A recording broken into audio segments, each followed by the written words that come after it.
నీకు స్ట్రాటజీ ఎంత అదే ప్రాపర్ రీజన్ వినేసాను. ఏమన్నావు?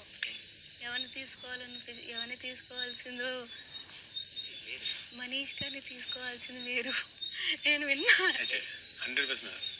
అలా అలా అది అతను నేమ్ సజెస్ట్ చేసి అలా ఇప్పుడు మాట్లాడు. నో సెలెక్ట్ చేసుకోవడానికి ప్రాపర్ రీజన్స్ మీ దగ్గర ఉన్నాయా అని అడిగాను. రీజన్ సెలెక్ట్ చేయడానికి మీ దగ్గర ప్రాపర్ రీజన్స్ ఉన్నాయా అని అడిగి. ఎందుకంటే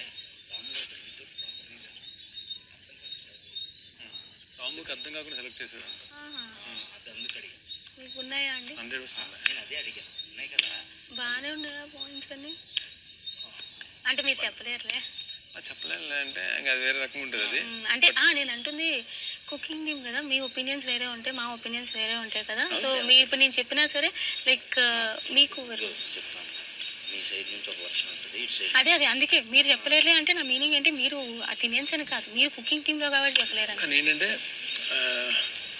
నార్మల్గా కొంచెం అమ్మాయిలంటే కొంచెం నాకు కొంచెం కన్సర్న్ ఉంటుంది కాబట్టి అందరూ ఒకేసారి మాట్లాడేస్తుంటే కొంచెం అది యాక్చువల్లీ నేను ఎందుకు ఆపలేదంటే అమ్మాయితో అమ్మాయి ఆయన ఎలా మాట్లాడేస్తున్నారు.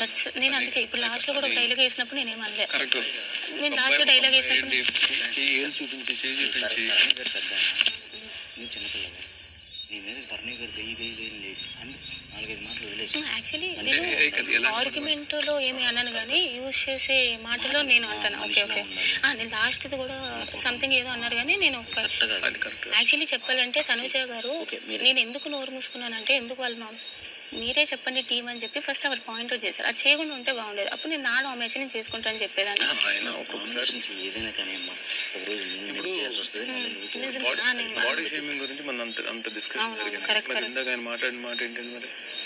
కరెక్ట్.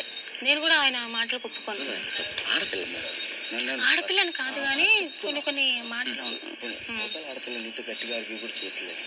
నేను ఆర్గ్యుమెంట్ ఇప్పుడు నాతో కూడా గట్టిగా ఆర్గ్యుమెంట్ చేస్తే కూడా నేను ఒప్పుకుంటాను. మీరైనా చేయొచ్చు కానీ మాట్లాడే